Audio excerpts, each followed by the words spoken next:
안녕하세요. 오늘도 사연살롱을 찾아주셔서 감사합니다.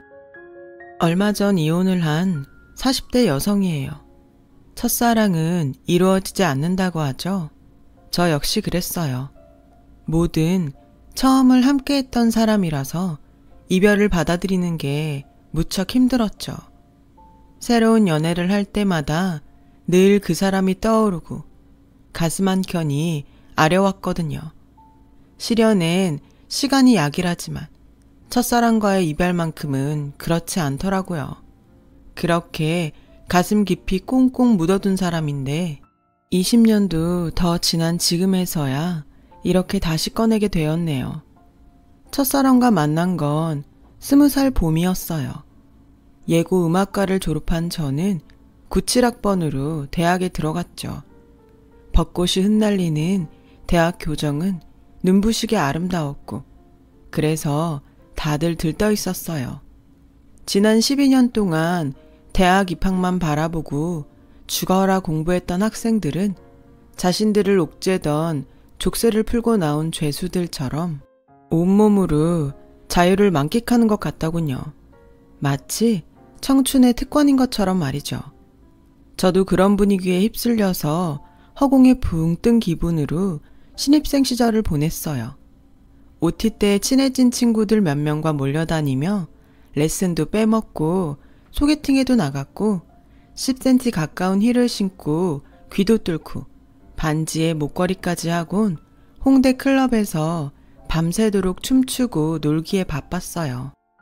지금 생각해도 그땐 참 철이 없었어요. 그렇게 노는 데 빠져 호성세월을 보내다 보니 첼로 연습을 거르길 일쑤였고 전공 실기 점수는 아주 바닥을 쳤죠. 애초에 첼리스트가 되겠다는 꿈도 없었고 오로지 부모님 성화에 대학에 들어가는 것만 생각하고 살았던지라 어쩌면 당연한 결과였는지도 몰라요. 하지만 부모님 생각은 저와 달랐죠. 특히 저희 엄마가요. 너 예고 3년 다니는 동안 네 뒷바라지 하느라 얼마를 썼는지 알아? 모르긴 해도 집 한 채 값은 날렸을 거다. 그렇게 돈 쳐들여 대학 보내놨더니 연습도 안 하고 춤이나 추러 다녀. 네가 제정신이니? 내가 이 꼴 보자고 이날 이때까지 죽어라 딸년 뒷바라지를 했는 줄 알아. 그렇게 놀고 싶으면 앞으로 네가 벌어서 네 돈으로 놀고 다녀. 엄마는 결국 제 용돈을 끊었어요. 돈 있는 부모 밑에서 태어난 덕에 그동안 돈 아쉬운 줄 모르고 살았던 저에게는 청천벽력 같은 일이었죠. 수중에 돈이 떨어지니 가장 큰 문제는 학교에 가는 일이었어요. 매번 엄마가 차로 학교까지 데려다 주시거나 택시를 타곤 했는데 제 등치만한 첼로를 들고 지하철을 탈 생각을 하니 한숨부터 나오더라고요. 그날도 하드케이스에 담긴 첼로를 메고 학교에 가는 길이었어요.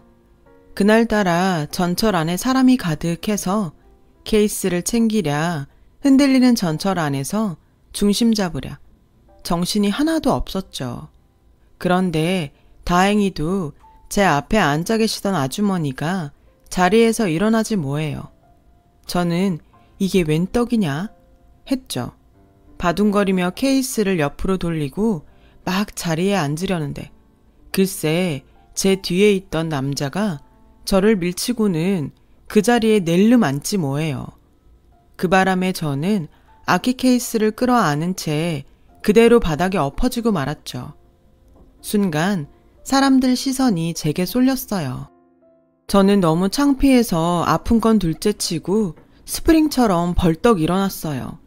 그런데 이 와중에도 저를 밀친 남자는 아무 일 없다는 듯이 눈을 지그시 감고 자리에 떡하니 앉아있지 뭐예요. 지금이야 그런 일을 당하면 당장 한마디 하고 사과를 받아냈겠지만 그땐 어려서 그럴 엄두도 못 냈어요. 창피한 게 먼저였으니까요. 그런데 그때였어요. 당장 일어나시죠. 그리고 저 여자분한테 사과하세요. 제가 앉으려던 자리 옆에 앉아있던 스포츠 머리 남자가 저를 밀친 남자한테 소리를 치더라고요. 남자가 돼서는 힘을 그런 데 씁니까? 자는 척 하지 말고 당장 일어나라고요. 스포츠머리 남자는 소리를 높였어요. 그러자 주위에 있던 아주머니들까지 합세해 남자를 몰아세웠죠. 이 총각 말이 맞네. 이봐요. 얼른 일어나요. 사람이 염치가 있어야지. 아, 뭐해요? 당장 안 일어나고. 상황이 이렇게 되자 결국 남자는 자리에서 일어났어요. 그리고는 창피한지 얼른 다른 칸으로 도망치듯 가버리더라고요. 그제야 저는 자리에 앉을 수 있었어요. 그런데 기분이 좀 그렇더라고요. 이 난리를 치고서야 자리에 앉아 가게 된 상황이 너무 구차하게 느껴졌거든요. 야박하게 단숨에 용돈을 끄는 엄마도 야속하고 자리에 앉아가겠다고 무거운 첼로 케이스까지 들고 덤벼들었던 제가 너무 구질구질하게 느껴지더군요. 그래서 고개를 들 수가 없었어요. 그저 눈물만 뚝뚝 흘리고 앉아있는데 글쎄 옆자리 스포츠머리 남자가 가방에서 모자를 꺼내더니 제 머리에 푹 씌워주지 뭐예요. 제가 의아한 표정으로 쳐다보자 남자는 제게 조용히 그러더라고요. 그쪽 위에서 이러는 거 아니에요. 상황을 모르는 사람들이 보면 마치 내가 그쪽을 울린 것처럼 보일까봐 그게 싫어서 그러는 거예요. 그러니까 그냥 쓰고 있어요. 다들 짐작하시겠지만 저는 그때 이 남자한테 반해버렸어요. 전철 안에 사람들이 들고 나는 동안 저는 옆자리 남자와 어깨를 나란히 하고 앉아 있었어요. 앉아있는 내내 심장은 두근거렸고 얼굴은 붉게 달아올랐죠. 그때는 몰랐는데 이 남자도 저처럼 그랬다더군요. 전철에서 내린 우리는 학교 정문까지 나란히 걸어가게 되었어요. 가는 방향이 같았거든요. 남자는 제 어깨에 맨 첼로 케이스가 무거워 보였는지 자기가 들어주겠다고 하더라고요. 사실 7살 때부터 첼로를 끼고 살아서 그 정도 무게는 혼자 감당할 수 있었지만 같이 걷고 싶은 마음에 선뜻 내주었죠. 알고 보니 남자는 저와 같은 대학 97학번 수학과 학생이더라고요. 학교까지 걸어가는 동안 남자는 제게 화음과 피타고라스 정리의 연관성에 대해 설명해 주었어요. 그리고는 결론은 수학과 음악은 깊은 연관이 있다는 거죠. 그런 의미에서 음대생인 영은 씨랑 수학 전공인 저도 연관이 있지 않을까요? 그러니까 우리 사귈래요? 돌직구 같은 남자의 대시에 당황했지만 이미 답은 정해져 있었어요. 그렇게 우리는 지하철에서의 인연으로 CC가 되었답니다. 남자친구랑 같은 학교에 다니니까 학교 가는 게 그렇게 즐겁더라고요. 대학 교정은 온통 데이트 장소가 되었고 학교 식당부터 도서관까지 둘이 있으면 어디든 좋았어요. 그리고 얼마 뒤 엄마는 착실하게 학교에 다니는 제 모습을 보시곤 다시 용돈을 주기 시작하셨죠. 그렇게 꿈같은 대학 생활이 이어졌고 1997년 겨울이 되었어요. 영화 접속의 흥행으로 서울 시내 곳곳은 접속 OST 중 하나인 사라본의 사랑의 창가로 가득했죠. 해화동을 가도 카세트 테이프를 파는 거리 좌판에서 그 노래가 흘러나왔고 종로로 자리를 옮겨도 똑같이 그 곡이 흘러나왔어요. IMF로 힘겨웠던 1997년 대한민국의 거리 곳곳은 아이러니하게도 온통 사랑의 창가로 물들어 있었죠. 그날 홍대거리도 그랬고요. 드럭에서 노브레인 공연을 본 우리는 전철역으로 가기 위해 홍대 중앙통로를 따라 걸어 내려갔어요.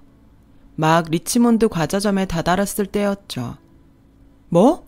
미국으로 유학을 간다고? 그동안 아무 말 없다가 갑자기? 글쎄, 남자친구가 뜬금없이 유학을 간다고 하지 뭐예요. 그동안 말 한마디 없었는데 말이죠. 전부터 계획했던 건데 어쩌다 보니 생각보다 일찍 떠나게 됐어. 그래서 말인데 우리 그만 만나자. 아무래도 유학 가면 적응하는데도 시간이 걸릴 거고 그러다 보면 자연히 너한테 소홀해질 거야. 괜히 여지 남기고 질질 끄느니 확실히 끝맺는 게 너한테도 좋을 것 같아. 미리 말 못해서 미안해.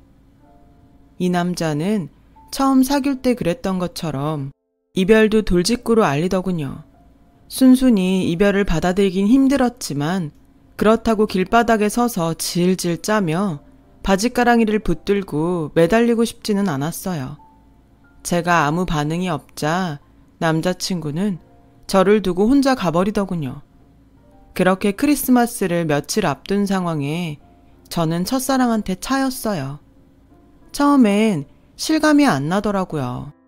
그래서 멍하니 길가에 서 있었는데 기다렸다는 듯이 길 건너 미화당에서 사랑의 창가가 흘러나오지 뭐예요.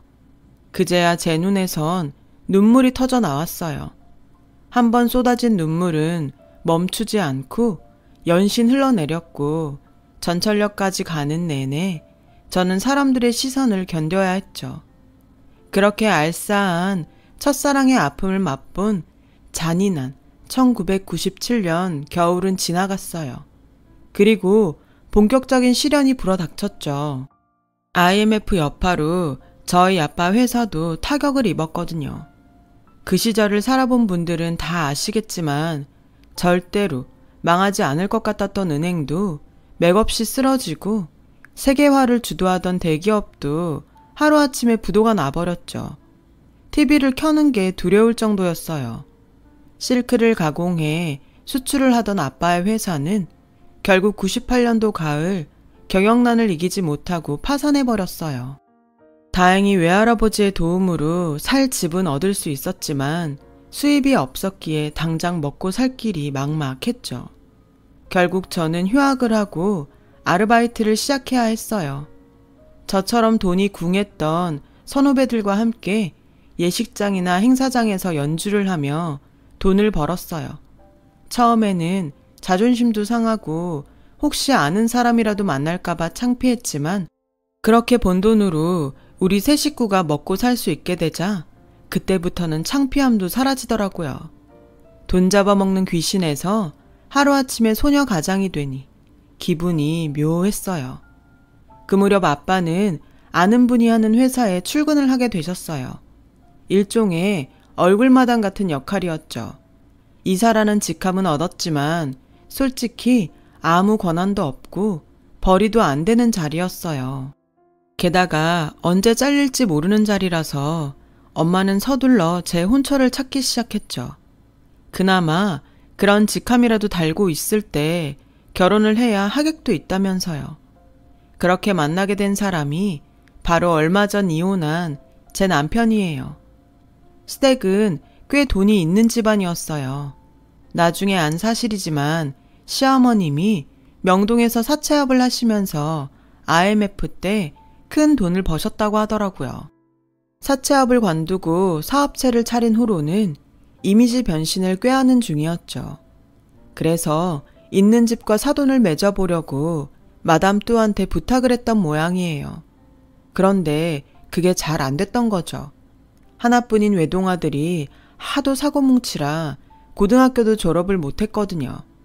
결국 어지간한 집안에선 다 퇴짜를 맞고 사업 실패로 껍데기만 남은 저희 집까지 차례가 오고 만 거죠. 저도 그렇고 죽은 제 남편도 그렇고 돈 버는 재주만 있었지 배운 것도 없고 교양학원 담 쌓고 살았지 뭡니까? 돈 좀 굴리고 살다 보니 대놓고 무식하단 말들은 안 하지만 그런다고 모르나요? 며느리한테 딴 거 안 바랍니다. 그저 남들 앞에서 꿀리지 않게 내 아들 면만 세워줄 수 있으면 돼요. 혼수고 예단이고 필요 없습니다. 대학도 제가 마저 보내줄게요. 대학을 보내주겠다는 시어머니의 말에 저희 부모님은 만감이 교차하는 듯 했어요. 그날 밤 안방에서는 엄마의 울음소리가 새어나왔고 집만 안 망했다면 외동딸을 이런 식으로 시집 보내진 않을 거라는 아빠의 푸념도 들렸죠. 그래서 저는 안방으로 들어가 부모님께 결혼하겠다고 말씀드렸어요. 돈 있는 집이라 고생할 일도 없고 게다가 대학도 보내준다잖아. 근데 뭐가 문제야. 학벌이니 뭐니 따지고 결혼해도 사니 못 사니 하는데 서로 필요에 의해 하는 결혼이 오히려 낫지 않아? 그러니까 이 결혼 하게 해줘. 저는 마음에도 없는 소리를 했어요. 지금까지 저한테 모든 걸 쏟아붓고 사신 분들인데 더 이상은 저로 인해 걱정 끼쳐드리고 싶지 않았거든요. 결국 부모님은 제 뜻에 따라주셨어요. 남편과는 주말에 처음 만나게 됐죠. 만나기 전부터 남편에 대해 안 좋은 얘기를 들었던 터라 솔직히 기대는 안 했어요. 그런데 만나보니 사람이 소문과는 전혀 다르더라고요.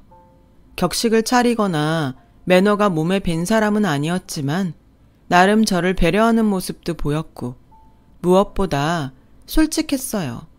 그런 꾸밈 없는 모습이 보기 좋더라고요. 그래서 바로 결혼을 진행하게 됐어요. 비록 서로의 필요에 의한 일종의 정략 결혼이었지만 저와 남편은 사이가 괜찮았어요.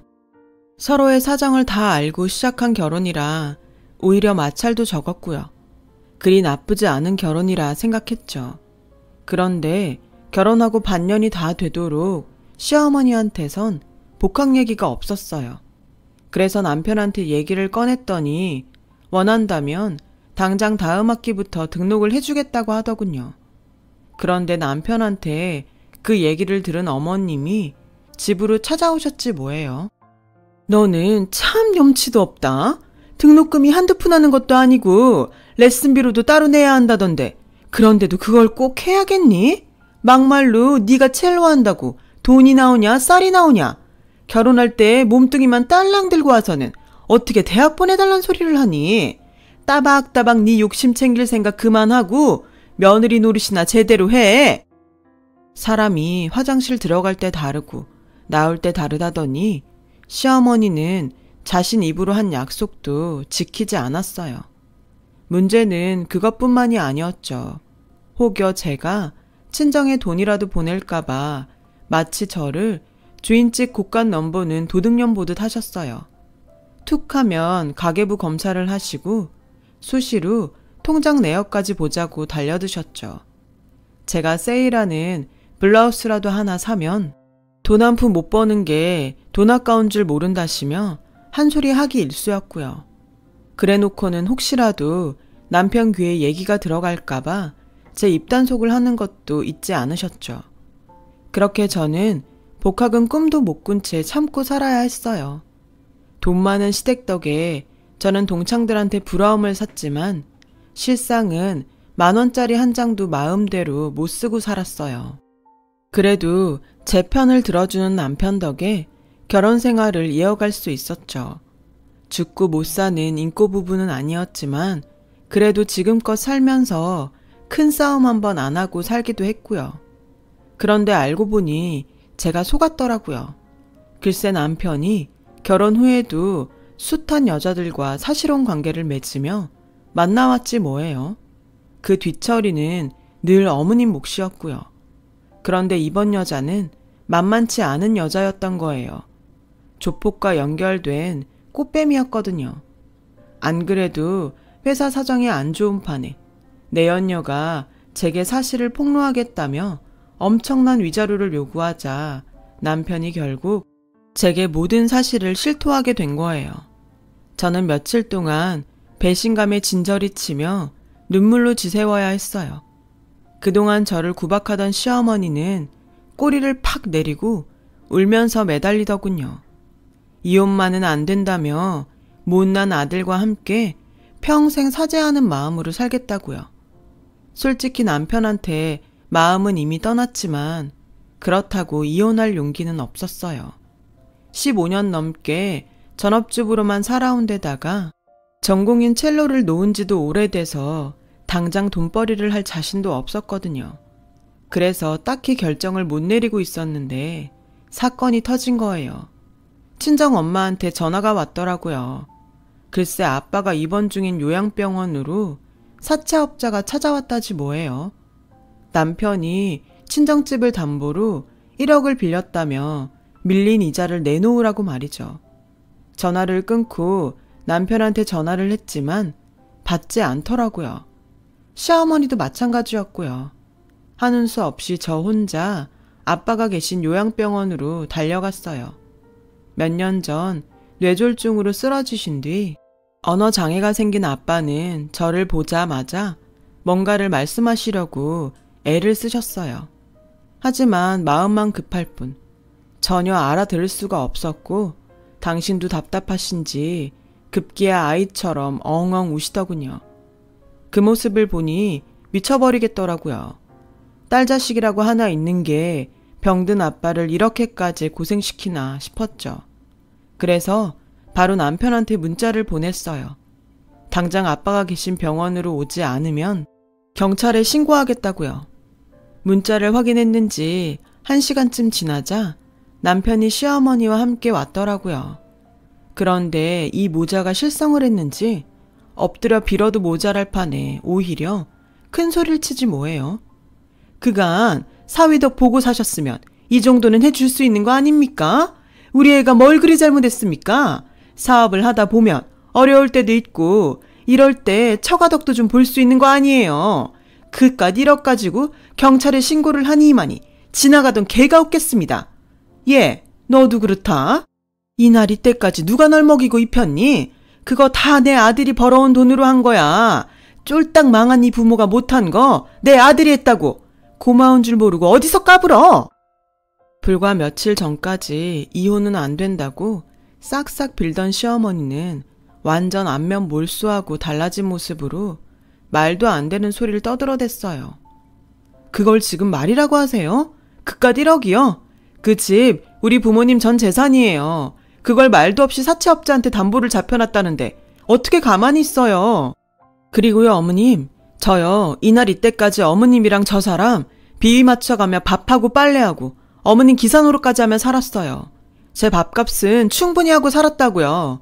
입은 삐뚤어져도 말은 바로 하셔야죠. 우리 부모님이 언제 사위덕을 보고 살았다고 그러세요. 당신도 입 있으면 말해봐봐. 우리 엄마한테 용돈 한 번 드린 적 있어? 우리 아빠한테 셔츠 한 장이라도 사드린 적 있냐고. 툭하면 사업하느라 바쁘다고 핑계대며 명절엔 코빼기도 안 비춰놓곤. 하긴 여자들 만나 딴 살림 차리느라 처가에 갈 시간이나 있었겠어? 저는 참다 못해 아빠 앞에서 남편의 외도 사실을 꺼냈어요. 그러자 아빠는 화가 잔뜩 난 나머지 침상 옆에 있는 각티슈를 힘겹게 남편한테 던지셨어요. 근데 그 모습에 남편이 피식 웃지 뭐예요. 뭐 이렇게 된 거 할 수 없네. 안 그래도 너랑 어떻게 정리하나 걱정했는데 잘 됐다. 이참에 다 터트리고 이혼하지 뭐. 그 사람이 내 애가 졌다더라. 나도 여기 오는 길에 연락받고 알았어. 진작 알았으면 구차하게 너한테 빌고 그런 일 없었을 텐데 말이야. 그러니까 깔끔하게 이혼하고 끝내자. 태도가 180도 달라진 건 이 때문이었죠. 파렴치한 모자의 모습에 치가 떨렸어요. 정말 인간이 끝까지 가는구나. 어머님도 그러는 거 아니에요. 자식이 잘못하면 옆에서 말리지는 못할 망정 어떻게 똑같이 그래요? 그러니 이 사람이 뭘 보고 배웠겠어요. 이혼이요? 등 떠밀지 않아도 해요. 그리고 당신 인생 그렇게 살지 마. 아무리 본거 없이 자랐어도 인생 그렇게 막 사는 거 아니야. 인간으로 태어났으면 짐승보다 나은 게 있어야지. 그래야 사람 새끼지. 이년이 미쳤나? 어디서 기어올라? 따지고 보면 내가 밖에서 바람핀 건 다 너 때문이야. 네가 애만 낳았어 봐. 내가 밖에서 살림을 차렸겠냐? 애도 못 낳는 주제에 어디서 대들어? 너야말로 뭣도 모르는 주제에 어디서 달랐다고 떠들어? 무식해도 정도가 있어야지. 그 여자가 그러디? 그 애가 네 애라고? 너 무정자증이야. 지금껏 애 안 생긴 거 네 탓이라고. 불쌍해서 말 안 하고 덮어줬더니 아주 꼴값을 하는구나. 너 그년한테 속은 거야. 못 믿겠으면 나 다니던 브링클리닉에 가서 물어보든가. 거기 네가 받은 검사 결과 있으니까 내친 김에 네 말대로 이혼하자. 그런데 계산은 똑바로 해야겠지? 우리 부모님 집 담보로 1억 빌렸다고? 너 그거 형사 고발감이야. 문서 위조에 절도죄까지 적용된다고. 네 입으로 그 여자랑 관계도 인정했으니 유책 배우자라는 것도 증명됐네. 아, 유책 배우자가 뭔지는 아니? 너한텐 이혼하자고 나댈 자격이 없단 얘기고 나한테 위자료도 물어야 된다는 뜻이다. 이 똥멍청이야. 어머님도 잘 들으셨죠? 저 바로 소송 들어갈 테니 멍청한 아드님이랑 소장 받을 준비나 하세요. 그러자 기세등등하게 찾아왔던 모자는 사색이 돼서는 발광하기 시작했어요. 그 바람에 병원 보안 직원들이 달려와 남편과 시어머니를 병실 밖으로 끌고 나갔고요. 그리고 얼마 뒤 저는 변호사를 선임해 소송을 진행했어요. 현재 이혼 소송은 끝이 나서 남편과 저는 법적으로 남남이 됐고 위자료도 받아낼 수 있었죠. 나머지 소송은 아직 진행 중에 있고요. 그런데 얼마 전 아빠가 계신 병원에서 뜻밖의 얼굴을 보게 됐지 뭐예요. 20여 년 전 이별했던 제 첫사랑이었죠. 그 사람 어머님이 저희 아빠랑 같은 병원에 입원해 계시더라고요. 처음엔 몰라볼 뻔했어요. 그동안 살도 많이 붓고 안경까지 껴서 많이 변했더라고요. 정원 벤치에 앉아 잠깐 얘기를 나눴는데 그 사람이 그러더라고요. 그땐 그렇게 헤어질 수밖에 없었다고요. 97년 당시 그 사람네 역시 많은 집들이 그랬듯이 아버님이 보증을 잘못 써는 바람에 온 가족이 거리로 내몰렸고 그 충격으로 쓰러진 아버님의 병원비를 대하해서 학교도 그만둔 채 과외와 막노동을 하며 돈을 벌어야 했었대요. 제게는 차마 그 말을 할 수 없어서 유학 떠난다는 거짓말을 했던 거고요.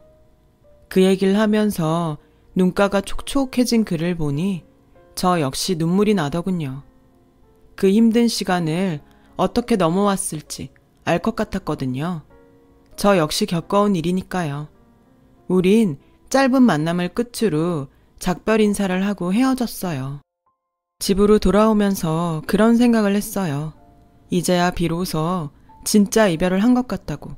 이제라도 제 첫사랑이 아련하고 아름다운 기억으로 남을 수 있어서 다행이라고 말이죠. 이렇게 파란만장한 일들을 겪고 나니 인생과 인연이란 게 참 희한하고 신기한 거구나 생각하게 되더라고요. 함부로 맺어서도 안 되는 거고요. 인연에 의해 인생의 많은 부분들이 만들어지니까요.